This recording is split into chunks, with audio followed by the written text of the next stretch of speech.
দ্রুত ওজন কমাতে চাও? তাহলে 10 মিনিটে তৈরি ওটসের এই রেসিপি হতে পারে তোমার কাছে সেরা ব্রেকফাস্ট। খেতে যেমন দুর্দান্ত হয়, ঠিক তেমনই কম উপকরণেই বানিয়ে ফেলা যায়। সময় লাগে মাত্র 8 থেকে 10 মিনিট।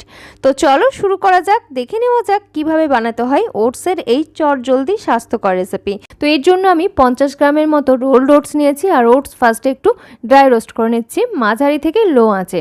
1 থেকে 1.5 মিনিটের মতো একটু নাড়াচাড়া করে নিলে ওটসের বেশ একটা সুন্দর গন্ধ বেরোতে শুরু করবে। ঠিক সেই সময় আমি এটাকে একটা প্লেটের মধ্যে ঢেলে রেখে দিচ্ছি। অবশ্যই তোমরা এখানে রোলড ওটসের পরিবর্তে কুইক ওটস ব্যবহার করতে পারো। তারপর এখানে আমি নিয়েছি 3টি টমেটো, আর টমেটোগুলো মধ্যেখান থেকে জাস্ট এরকম দুভাগ করে কেটে নিচ্ছি। আমি 50 গ্রাম ওটস নিয়েছি এবং তার জন্য ব্যবহার করছি 3টি টমেটো। টমেটো হচ্ছে আমাদের ওজন নিয়ন্ত্রণে রাখতে ভীষণভাবে সাহায্য করে, কারণ টমেটো হচ্ছে লো ক্যালোরি একটা ফুড, আর পাশাপাশি এর মধ্যে কিন্তু প্রচুর পরিমাণে ফাইবারও রয়েছে। এরপরে দেখো আমি ওই প্যানের মধ্যেই 1 কাপের মতো জল দিয়ে দিলাম, আর দিয়ে দিচ্ছি খানিকটা লবণ, 1/4 টিস্পুন মতো লবণ দিয়েছি।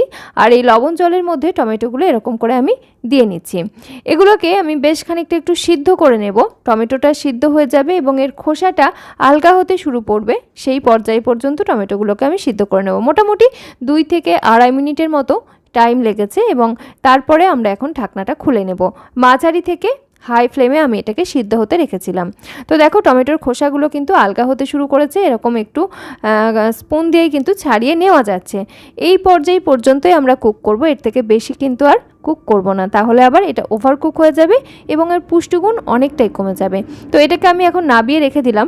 তারপরে আমি দেখো একটা কড়াই বসিয়ে নিয়েছি, এর মধ্যে নিয়ে নিলাম সর্ষের তেল 1 চা চামচের মতো, এবং তার মধ্যে ফোড়নে দিয়ে দিলাম খানিকটা রাই, খানিকটা সাদা তিল এবং মোটামুটি 1/4 টিস্পুনের মতো আমি এখানে মুগের ডাল ব্যবহার করেছি। তোমরা অবশ্যই উড়দ ডাল বা বিউলির ডাল ব্যবহার করতে পারো, বেশ সুন্দর একটা ডাল ভাজার গন্ধ পাওয়া যায়।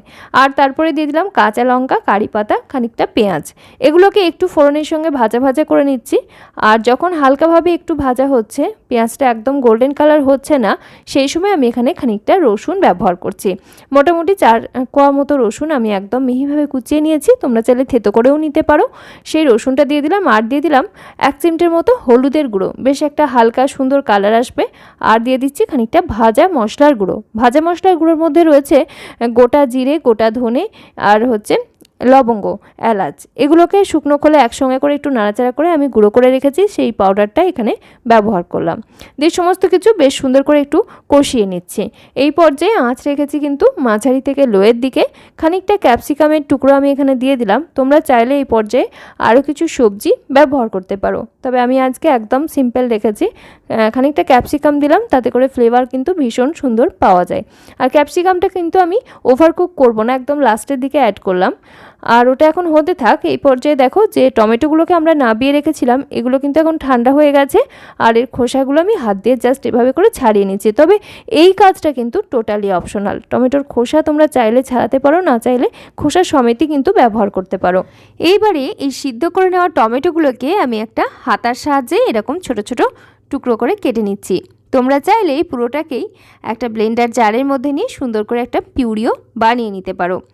আগের থেকে আমরা যে ক্যাপসিকাম, পেঁয়াজ মশলা সহযোগে কষিয়ে নিচ্ছিলাম, তার মধ্যে গ্রেভি সমেত টমেটো পুরোটাই অ্যাড করে দিলাম স্বাদ অনুসারে লবণ। তবে এই পর্যায়ে লবণটা একটু বুঝে ব্যবহার করতে হবে, কারণ টমেটো সিদ্ধ করার সময় আমি কিছুটা লবণ অ্যাড করেছিলাম, আর এই সময় আরও কিছুটা অ্যাড করে নিলাম। সমস্ত কিছু একসাথে মাঝারি আঁচে কিছুক্ষণ রান্না করে নেওয়ার পর এর সঙ্গে অ্যাড করে দিচ্ছি আগের থেকে ড্রাই রোস্ট করে রাখা রোলড ওটস। এবারে সমস্ত কিছু একসাথে করে মিশিয়ে নিচ্ছি। বন্ধুরা দেখছো সিম্পল কুইজিন বাংলা, আমি আলেয়া। আমাদের চ্যানেলে এরকমই আমি স্বাস্থ্যকর রেসিপি শেয়ার করে থাকি, যেগুলো বাচ্চা থেকে বয়স্ক সবার জন্য উপকারী হওয়ার পাশাপাশি তোমরা যারা শরীরের ওজন নিয়ন্ত্রণে রাখতে চাইছো তাদের জন্য ভীষণই হেল্পফুল হয়ে থাকে। তাই এই ধরনের স্বাস্থ্যকর রেসিপির সন্ধান পেতে চাইলে অবশ্যই চ্যানেলটি সাবস্ক্রাইব করে পাশে থাকা বেল আইকনটা অল করে রেখো। তো দেখো কিছু সময় আমি ঢাকনা বন্ধ করে লো আঁচে রান্না করে নিয়েছিলাম, আর একদম শেষের দিকে আমি ঢাকনাটা খুলে নিলাম। দেখে বোঝাই যাচ্ছে ওটস কিন্তু বেশ ভালোভাবেই সিদ্ধ হয়ে এসছে। উপর থেকে কিছুটা ফ্রেশ কুচানো ধনেপাতা ছড়িয়ে নিলাম, আর ভালোভাবে মিশিয়ে নিলেই কিন্তু তৈরি হয়ে যাচ্ছে আমাদের দারুণ সুন্দর একটা টমেটো ওটসের রেসিপি। এইভাবে চটজলদি কিন্তু তোমরা ওটসটাকে বানিয়ে নিতে পারো। খেতে কিন্তু ভীষণই মুখরোচক হয়, বাচ্চা বয়স্ক সবার ভীষণ পছন্দ হবে।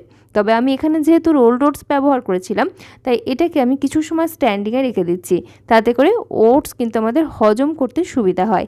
কারণ কুইক ওটস রান্না হতে মাত্র 4-5 মিনিট সময় লাগে, তবে রোলড ওটস রান্না হতে একটু বেশিই সময় লাগে।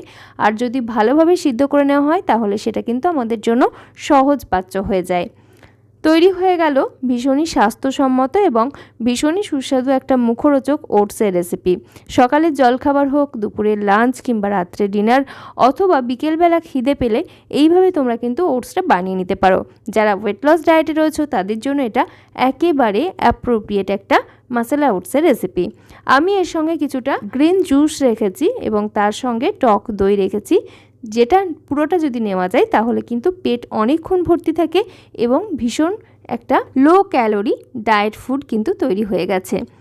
আশা করছি ভিডিও ভালো লাগবে। চ্যানেলটি সাবস্ক্রাইব করে পাশে থাকা বেল আইকনটা অবশ্যই অল করে রেখো এরকম নিত্য নতুন স্বাস্থ্যকর রেসিপির সন্ধান পেতে।